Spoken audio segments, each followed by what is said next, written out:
चीन की बढ़ेगी टेंशन, भारत जापान के बीच नेवल वॉरशिप पर हुई है बड़ी डील। नमस्कार, मैं हूं आपके साथ आयुषी गुप्ता। देखिए, भारत और जापान ने गुरुवार को समुद्री सुरक्षा सहयोग को गहरा करने, नौसेना के बीच तालमेल को मजबूत करने और नौसेना के लिए जहाज बनाने और उनके डिजाइन में मिलकर के काम करने की संभावनाओं पर विचार करने पर सहमति जताई है। दोनों देश इंडो पैसिफिक रीजन में अपनी रक्षा साझेदारी को आगे बढ़ाना चाहते हैं।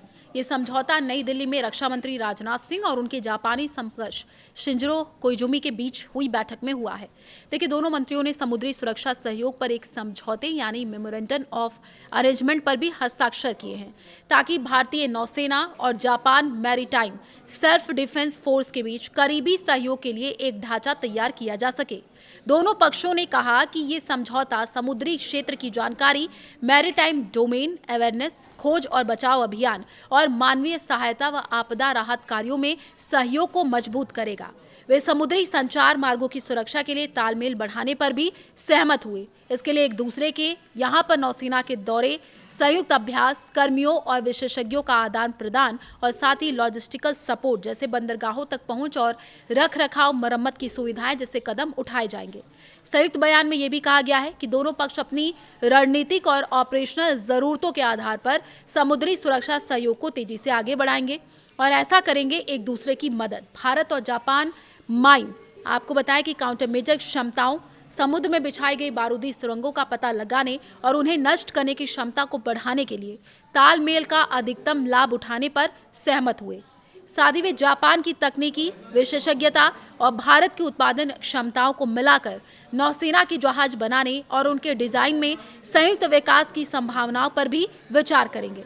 दोनों मंत्री रक्षा क्षेत्र में जहाज बनाने और उससे जुड़े अन्य क्षेत्रों में एक दूसरे की खूबियों का लाभ उठाने पर भी सहमत हुए। इसमें मेक इन इंडिया ढांचे के तहत भारत की उत्पादन क्षमताओं के जापान द्वारा इस्तेमाल पर गहरी चर्चा भी शामिल है।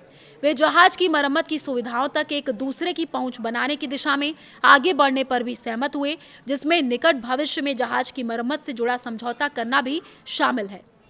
देखिए, जापान के लड़ाकू विमान भारत के साथ अभ्यास करेंगे।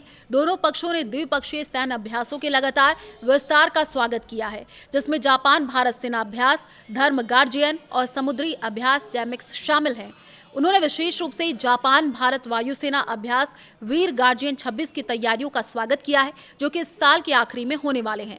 पहली बार जापान की एयर सेल्फ डिफेंस फोर्स के लड़ाकू विमान इस अभ्यास में हिस्सा लेने के लिए भारत आएंगे।